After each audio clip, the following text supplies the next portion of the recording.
segment. We're going to start out looking at where did all the races come from. This is one of the most interesting questions of the top 10 to me because I think it's one of the most fundamental and one of the most important ones for us to understand as Christians. Because races, the concept of races, is directly tied into the concept of racism, which I think is a very bad thing. And racism, I believe, is directly tied into the whole idea of evolution. The idea of racism naturally comes out of a belief in evolution, that they have evolved and maybe even some races are more advanced than others. And I remember growing up in a fundamental Bible church. I'm not sure exactly what they taught when I was really young, but I remember myself having the personal impression that it was wrong for a, quote, white person to marry a, quote, black person. And I even saw, as I grew, some friends that were dating each other, and I thought, wow, that's just not right. I didn't really know why, but I thought it just isn't right with black people and white people being together. And as I grew and learned more about this, I realized I was kind of embarrassed for having those thoughts. And now knowing what the Bible actually has to say about this has really helped. So we're going to take a look at this question in a little bit more detail, and I hope it'll be an encouragement to you. There was a man named Ochabenga who lived in the early 1900s. He was an African Aborigine, and we were nice enough here in the U.S. to allow him to live here. Isn't that nice of us? Well, we actually had him living in the Bronx Zoo with the chimpanzees. Can you imagine that? So you could actually go to the zoo, see the giraffes and the elephants and the seals and all that, and you could also see Ochabenga with the chimpanzees. Every once in a while, they would let him out, but people would go by and see him, and the point was that this is supposed to kind of explain how evolution works. We've evolved, back then they said, directly from chimps or apes. And so this was kind of a progression. You got the chimps and you got regular humans, and then you've got Ochabenga, who's, I don't know, somewhere in between. So they would let him out every once in a while. He could roam the zoo. People would literally walk by and kind of maybe poke him once in a while to say, what is this kind of oddity? Eventually, they let him out of the zoo altogether. He ended up committing suicide. Can you imagine why? It's not surprising, but how sad that is. All based on the idea of evolution. And we've got Hitler. Everyone's familiar with Hitler and the atrocities that happened surrounding him and his life and his thoughts. He was absolutely in love with Darwin's theory of evolution and survival of the fittest. He wanted to apply that to the human race and to create the perfect human race, what he called the Aryan race. He literally had a list of people and how human they actually were.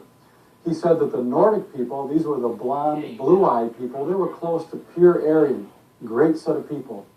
Then you have the Germans. They were the brown-haired, blue-eyed, or the less desirable brown-eyed people. They were still mostly Aryan, great people. And you have the Mediterraneans. These were white people, but they had slightly darker skin. They were a slight Aryan dominance, so we're still doing pretty good here. Then you have the Slavic people. These were white people, but they had a degenerative bone structure close to Aryan, but actually half ape. Then you had the Orientals, a slight ape dominance. It's getting worse here. And the black African, predominantly ape. And lastly, the Jews, they had a fiendish skull close to pure ape. Now you can imagine why Hitler wanted to get rid of the Jews and some of the blacks and Polish and a number of other people groups, because he's trying to help evolution along and survival of the fittest, to just keep the people at the top and weed out the rest. This is why it was no problem for him to get rid of 6 million Jews and many, many other people. Very sad. All based on the idea of evolution. So I think it's very, very important for us as Christians to understand the truth behind these ideas. If you're honest with yourself today, when you think of races, you're thinking of two things. You're thinking of skin color and shapes of eyes. That's pretty much how we separate everyone on this planet. Dark skin, light skin, your Oriental Asian-shaped eye or a rounded European-shaped eye. We separate people just based on those external traits. What's interesting is, genetically speaking, there is only a 0.2% genetic difference between any two people on the face of the planet. What that means is you could take the darkest African, stand him next to me, and even though we might look a little different on the outside, we're basically almost identical in our genetics. Now this 0.2% genetic difference is actually our entire bodies. It's not just skin color and shapes of eyes. It has to do with our spleens and livers and hair and all of that. If we look at the genetic difference that's related to skin color and shapes of eyes, it's only 6% of the 0.2%, which is 0.012% genetic difference. This is screaming that we're basically genetically identical. But we make a huge difference out of this very small difference in our genes. This is how it works. We all have the exact same skin coloring. It's called melanin. If you have a lot of it, you have dark skin. If you have just a little bit like me, you have very light colored skin. It's just varying amounts of melanin. But again, we make a big deal out of that. And this is how it works. This is just fascinating to me. We have a mom and a dad up here, father and mother, a pink and a blue rectangle. And they each have DNA inside their cells. You have those strands of DNA. It's got all that information coded on it to develop their bodies. Well, when they have children, they each get to pass on one strand of their DNA, combine it, and send it on to the children. Well, on our DNA, we have segments on there we call genes. They're like chapters in a set of encyclopedias. And these genes code for different parts of our body. Some of these genes code for how much melanin we make. So let's say in this example, the dad on his genes has these capital M's to make lots of melanin. So does the mom. Her genes make lots of melanin. So when they combine their DNA and pass it on to the children, guess what their kids come out looking like? They come out with lots of melanin. They don't really have a choice. It's the only thing they're getting. They're getting both of those genes from their parents. Now we look at the other end of the spectrum. We've got a mom and a dad who have lowercase m's on their genes. That means they can only make a little bit of melanin. When they pass on those genes to their children, guess what happens? Their kids come out with just small amounts of melanin with very light colored skin. Now in the middle, let's say we've got a dad, his genes can actually make lots of melanin. But the mom's genes, she can only make a little bit of melanin. When they combine their genes and pass it on, their children typically come out with medium brown skin. That's how it works. And it can create the entire spectrum from one end to the other. It has nothing to do with evolution. It has everything to do with how God created us and the variety He put in our genetics, inside of our DNA, so we can create a nice variety. But we notice that every time we do have children, they come out as humans. They're not coming out as cucumbers. We can create a nice variety, but it's always within limits. We reproduce after the same kind, exactly what Genesis has been telling us. Here's an interesting real-world example. I have a husband and wife had twin girls. One was, quote, white, the other one was, quote, black. Now, there is no white skin. It's just very, very light brown. And there's no black skin. It's just very, very dark brown. In one generation, we had both extremes here because of how the genes combine. We have dominant recessive genes. We're not going to get into any more details here, but one girl got genes that could only make a little bit of melanin. The other one got two copies that would make a lot of melanin, so she had darker skin in one generation. It had nothing to do with the idea of evolution or millions of years. It has everything to do with how God created us and to create a nice variety. But we still have people groups on the earth. So where did that all come from? Well, I think the Bible explains that very well too. We have a nice pyramid here. On the top we've got Adam and Eve. And the Bible tells us that Adam and Eve had many sons and daughters. Then we get up to the time of the flood and Noah and his family. Now this is roughly 1,700 years after creation. We have the story of the flood, a biblical account there where Noah was on the ark with his wife, his three sons and their three wives. They come off the earth, off the ark, and have to repopulate the earth. Then we get up to the Tower of Babel here. This is probably a few hundred years after the flood, when God says, be fruitful, multiply, spread out, fill the whole earth. But they were saying, no, we're going to stay right here. We're going to build this tower to worship a false god. And God says, no, sorry, I can't let you do that. So what does the Bible tell us happened? It tells us that God confused or confounded their language. They were all speaking one language at that point, but then God changed that, and they could no longer communicate to continue to build this tower.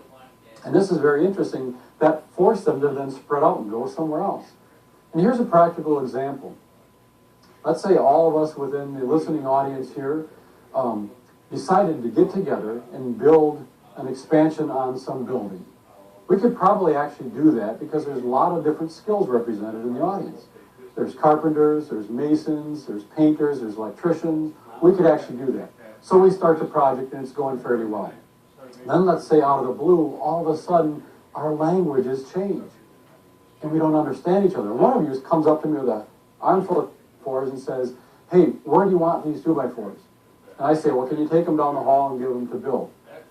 But all you hear me say is, Muyakalea Mumu Fella, Meli Iku Bobo. And you're like, well, that's kind of funny, but these are heavy. Where do you want them? And all I hear you say is, Inder Futenhagen or Videnan. And I'm like, what? And so we start going back and forth, and we're not understanding each other. fine, you just drop the 2x4s and say, forget you. If you're not going to help me out here, I'm out of here. You can find someone else to work with this. And I say, you know what, if you're not going to work with us, you can find someone else to lead this project. I'm out of here. And then everyone else starts arguing with each other because they don't understand each other. Everyone thinks that you're still speaking the same language and that someone else is messing with you. But they think they're speaking the normal language and your language has changed. And so this is going on at the tower, so everyone is just spreading out. Now, as they're spreading out, they're not trying to take all of their technology with them. These are very brilliant people. I think that they were more intelligent than we are today. Now, they may not have had all the technology we have with laptops and things like that, but they were very brilliant people. They were building things that today we cannot reconstruct with the best equipment we have. Some of these pyramids and things. Very intelligent people. They didn't decide to drag all their technology with them. They said, that was a piece of cake. We'll just move somewhere else and we'll start all over. As they're moving out from the tower, they are temporarily nomadic people. And they're making temporary tools, like axes and spears and arrowheads and things like that. These are the Stone Age tools. These were not ape men or cavemen walking around dragging their wives by their hair out of caves or anything. These were very intelligent people moving out from the tower who were temporarily nomadic. And they were hunters and gatherers at that time. Because I noticed there aren't any grocery stores around to get some food. And they noticed there aren't any hotels to stay in. So they're staying in caves for shelter once in a while. And think of it this way. They're moving out from the tower. And we don't know exactly how the language is split, but most likely within families, they were speaking the same language. But let's say you're moving out with your family, and you've got some really good friends, but you didn't want to leave them behind, but they're speaking a different language. So they come along with you, and you're all talking. You're trying to tell your friend one day, hey, I'm going to go out and hunt for a couple days and bring some food back. And your friend's just looking at you saying, I don't understand what you're saying. You're like, okay, wait a second here. You go to the cave wall, you draw a picture of yourself with a spear and a bison and two sons, and you're like, okay, I think I get it. You're going to go out hunting maybe 2 days, and you'll be back. Okay, I got it. So you're communicating to each other through paintings on cave walls. Or maybe you're just very artistic and you're bored and you're painting on cave walls. So this is where those drawings came from. Now, also, as you're moving across the land, something else is very interesting. Let's say that myself and my family, we're moving away from the tower, and we happen to be going closer to the equator. We're not necessarily trying, we don't really realize that, but that's what's happening. We're getting closer to the equator, and it's getting hotter and hotter. And I'm thinking, wow, this is a little bit too hot for me. I'm getting too much sun, I'm getting sunburned, maybe I'm even getting skin cancer. This isn't working. Let's get out of here. So we turn around and we head further north, where the sunlight isn't as direct. It's not as warm, but we can handle the sunlight up there. So now, myself, my family, and other people like me that don't have a lot of melanin in their genes, we've gravitated further north. Let's say where Norway and Germany are. So we're up there, and as we repopulate within our group, what are our kids going to look like? We're going to come out with light-colored skin because that's what we have in our genetic population. Let's say at the same time that we moved out from the tower, there was another group moving out, and they went towards where Norway and Sweden are today. But let's say within their genes, they can make a lot of melanin. So they're moving further north, and they're realizing, wow, it's awfully cold up here. They're actually not getting enough sunlight. They can get vitamin D deficiencies, which could cause rickets and arthritis. And thinking, this isn't working well for us. What are we doing up here? Let's turn around. So they naturally head towards the equator where it's warmer. Now, they repopulate within their group. What do their kids come out looking like? Well, they come out with darker skin. So now you have this natural segmentation of lighter skinned people generally towards the north, darker skinned people generally towards the equator. It's not like they moved towards the equator and all of a sudden their skin became dark. So that's how we get that segmentation. And very briefly about the shapes of eyes. The Asian almond-shaped eye, all that is an extra layer of fat above the eye in the genes. So if your genes can produce it, that's what you have. If they can't, you have more of a rounded-shaped eye. So that's pretty much how we get the segmentation of darker skinned people, lighter skinned people. Somewhere in the middle, if you had someone from the equator area marry someone further north, you can have typically brown-skinned children, and we see those in areas of the earth as well. So, in conclusion, where did all the races come from? They didn't come from anywhere. There aren't races. There's only one race, the human race. The Bible tells us in the book of Acts that we're all of one blood. And guess what? That's what modern genetics actually confirms, that we're all of one blood. There's really only one race, the human race, but we make a big deal out of that. And I think we, especially as Christians, need to understand these things very, very clearly. Next question we're going to take a look at is, does carbon-14 dating disprove the Bible? This is a huge one, and this is what I call the carbon-14 dating trump card. What do we mean by that? Well, picture this scenario. Let's say a Christian is talking to a skeptic. And they're going back and forth talking about the Bible and Christianity and all that. And the skeptic says, you really believe all this Bible stuff? About creation and 6 days and the flood and all that? And then the Christian might say, well, yeah, I guess so. And then the skeptic says, well, wait a minute, what about carbon-14 dating? That disproves the Bible. And then the Christian might say, well, yeah, I don't really know much about carbon-14 dating, but I just believe the Bible. And the skeptic says, yeah, that's what I thought. You have your nice little faith there, but I've got science. And then they walk off. And then the Christian is frustrated. He's like, oh, I don't know what to say. And they start doubting themselves too sometimes, thinking, am I fooling myself with all this Bible stuff? Should I maybe go over to the side of science, thinking they have to choose between the two, and we know they really don't. The true science always backs up the Bible. But it's frustrating. I called it the trump card, because anytime the skeptics run into a Christian, they could pull out this carbon-14 dating trump card and say, gotcha, and then the Christian backs off, and it works very well. And often the skeptics will say, well, the Bible can't be true because carbon-14 dating proves the earth is billions of years old. The only thing that proves at that point is that the skeptic doesn't truly understand carbon-14 dating, because carbon-14 has nothing to do with an earth being billions of years old. It just shows that the skeptic doesn't really understand this dating method. So we'll take a look at it in a little more detail here. Well, this dating method was actually invented by Willard F. Libby at the University of Chicago in the 1950s. But before we actually look at the dating method itself, let's just look at what carbon-14 is. Well, carbon-14 simplistically gets created in our atmosphere. Cosmic radiation comes into our atmosphere and it bangs into nitrogen-14, which most of our atmosphere is nitrogen and oxygen. So these particles, come whizzing from the sun, bang into nitrogen-14, and it converts it into carbon-14.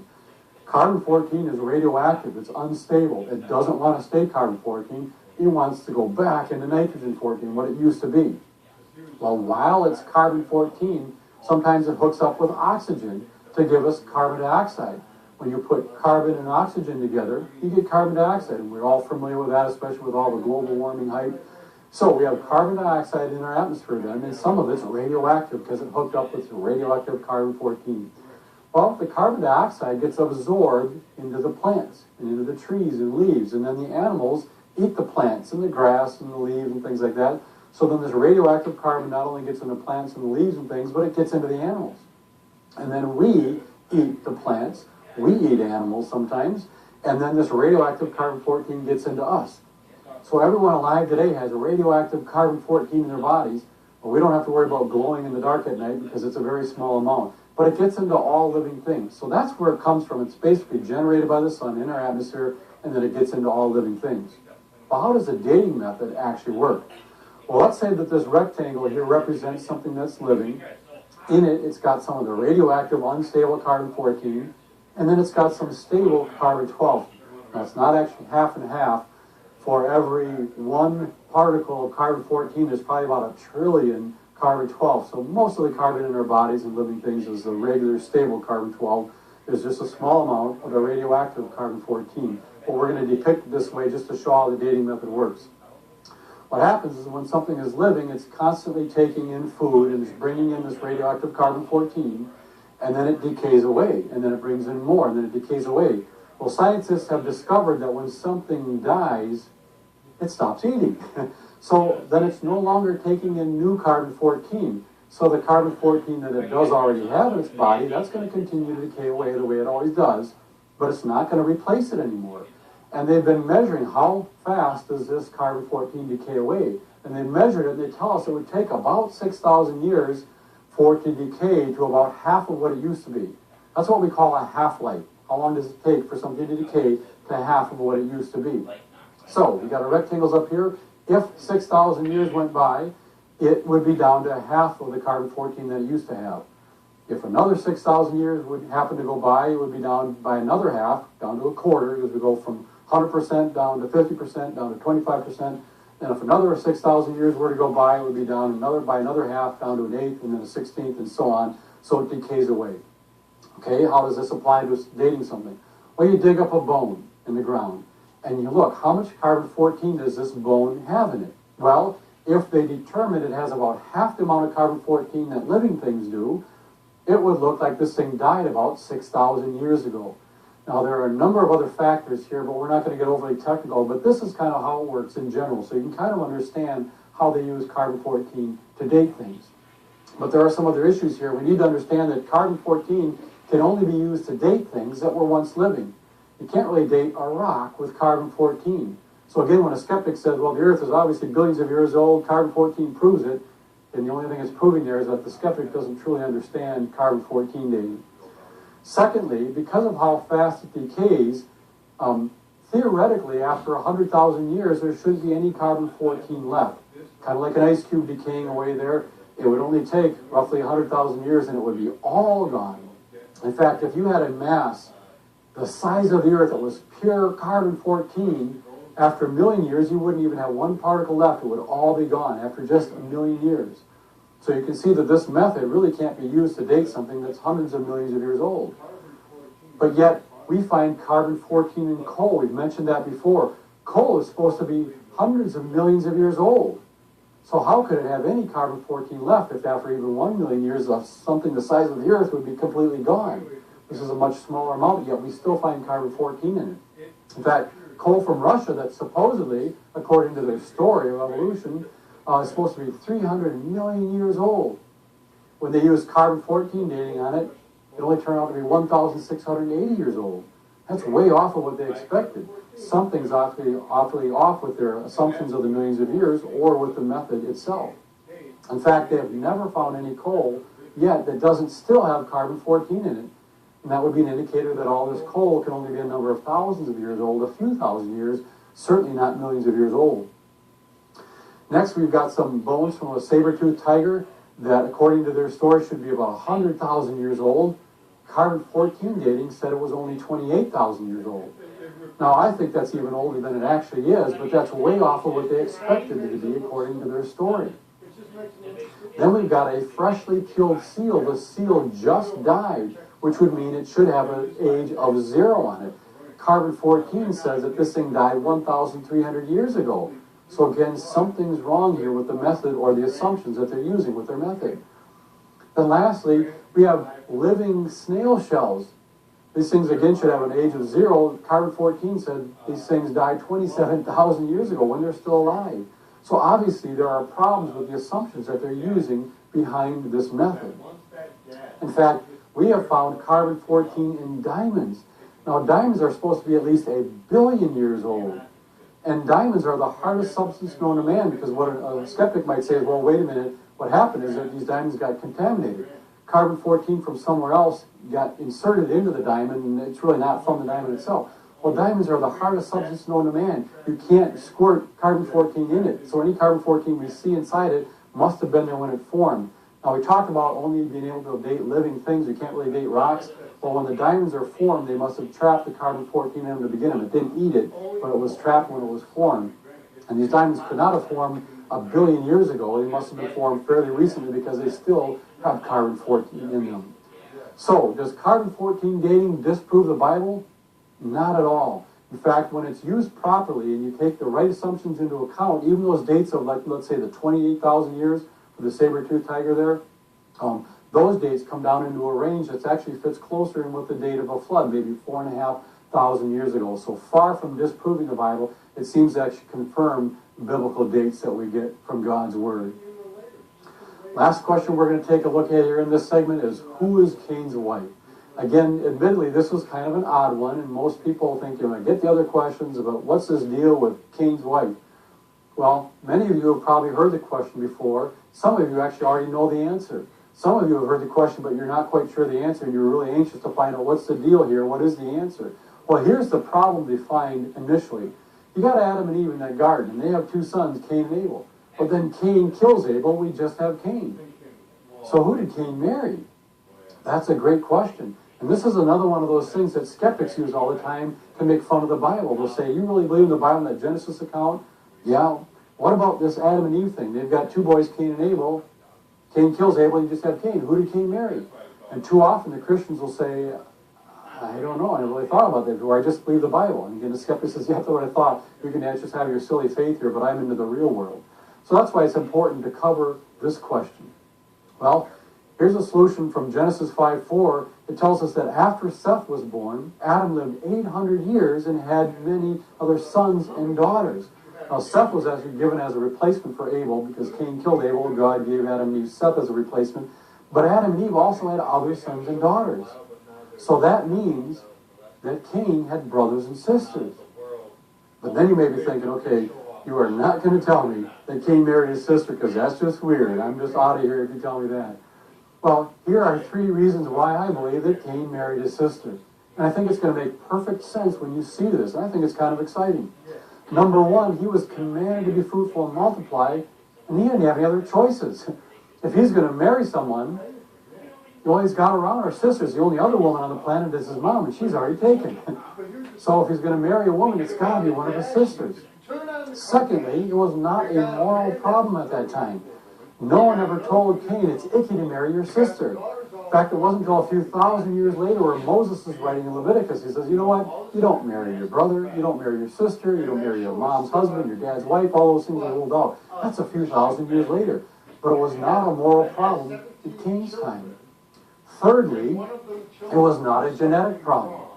Today it is a genetic problem. If close relatives marry, we can have problems in the offspring because of how the genetics work. And we'll take a look at that very briefly here. Let's say we've got a son and a daughter. So you've got a single set of parents here. They've got a son and a daughter. And let's say that obviously they're very close relatives here because they're brother and sister. The parents literally take copies of their DNA, put them together, and give it to the son. They give the same copies basically and give it to the daughter. So the son and the daughter have very similar DNA. Well, let's say the son and daughter actually get married. Now they become husband and wife. Again, we mentioned in earlier sessions that we have 2 strands of DNA, 2 copies of each gene. Let's say that the husband here, in one of his copies of a gene, has a bad spot on it. We call that a mutation. Let's say this particular spot codes for the valve in the heart. Well, okay, he's got a bad spot for the valve in the heart. Well, guess what? His sister, which is his wife now, has the same mutation because they got it from their parents. They each got a copy there. She's got a mutation, a bad spot for making that valve in the heart. If they have children, if they happen to pass on each that bad strand, the baby gets 2 bad copies and it can't make the valve in the heart. The baby can die. So this is why it's bad for close relatives to marry. There are genetic problems today. Well, let's say that you marry a distant relative. And I say distant relative because we're all related. We all go back to Noah and his family coming off the ark, and further back than that, we go back to Adam and Eve. We all truly are relatives. But if you marry a distant relative, let's say there's 2 sets of parents, so the husband got his DNA from his parents, the wife, she got her DNA from her parents. Well, let's take the same husband again, and he's got that bad spot on his DNA for that valve in the heart. Well, the wife, her DNA is a little different. She's got a bad spot, but it's in a different area. She's got a bad gene for making, let's say, cartilage in the knee. So now they combine their DNA to have a baby, and he passes on that bad spot for the valve in the heart. She's got the bad spot for the cartilage in the knee. So what happens humorously is the wife says, you know, honey, I was looking at your genes the other day, and I happened to notice that you've got a bad spot for that valve in the heart. I've got a good copy. Let's use my copy for the baby. He goes, you know what, that's a good idea. And as long as you mentioned it, I was looking at your genes too, and I noticed that you got a bad spot there for the cartilage in the knee, but I got a good one. Let's use my copy. She says, you know what, that's a great idea. So they combine and the baby comes out fine. So that's why it's not necessarily a genetic problem when you marry a distant relative, but again, you're always marrying a relative of sorts, just more distant. So, wrapping up this question, who was Cain's wife? Most likely it would have been his sister, because number 1, he didn't have a choice. He was commanded to be fruitful and multiply, and all he would have had around was sisters. Number 2, it wasn't a moral problem at that time. No one told him it was icky. It wasn't until a few thousand years later that became a problem where God says, you know what, now it is a problem. And probably genetics were a problem at that time, and there were plenty of people on the earth where you weren't forced to choose a close relative. And thirdly, it's not a genetic problem back then, but it was today. But when Cain and Abel were around, their DNA was probably close to being perfect. Adam and Eve certainly had perfect DNA. Even after they sinned, it probably didn't mess up their DNA right away. So Cain was fine and his sisters were fine. But then after time went by, more of these mutations crept in. We call it a genetic load, where now today it definitely is a genetic problem. So I believe that Cain actually ended up marrying his sister. We see that overall the Bible is the ultimate answers book, and we always need to go to it to get answers rather than just trying to make things up. And I think too often what happens is that children come home from school and they say, Mom and Dad, what about this? I learned this at school, I learned that, you know, what's the truth here? And too often the parents are kind of making up answers that are neither biblically sound or scientifically accurate. We need to go to God's Word to see what did God tell us about all these things, and we need to pass these things on to our children. Well, coming up in the next session, we're going to be looking at creation in 6 days. We're going to do 2 parts in 2 different sessions. We're going to look at those days. Were they regular solar days? Were they long, extended periods of time, millions or billions of years? Is the Earth young? Is it old? Does it even matter? Why are we even talking about this? This is one of the most controversial topics that we're covering in this entire seminar. But I think we need to have a proper understanding of this. What does God's Word say about it? If God's Word doesn't talk about it, we shouldn't be making a big deal out of it. But if God's Word does address it, we need to understand it properly and to have a truly biblically based worldview. We look forward to seeing you then. For more information on the Creation Education Center, visit us online at www.cecwisc.com.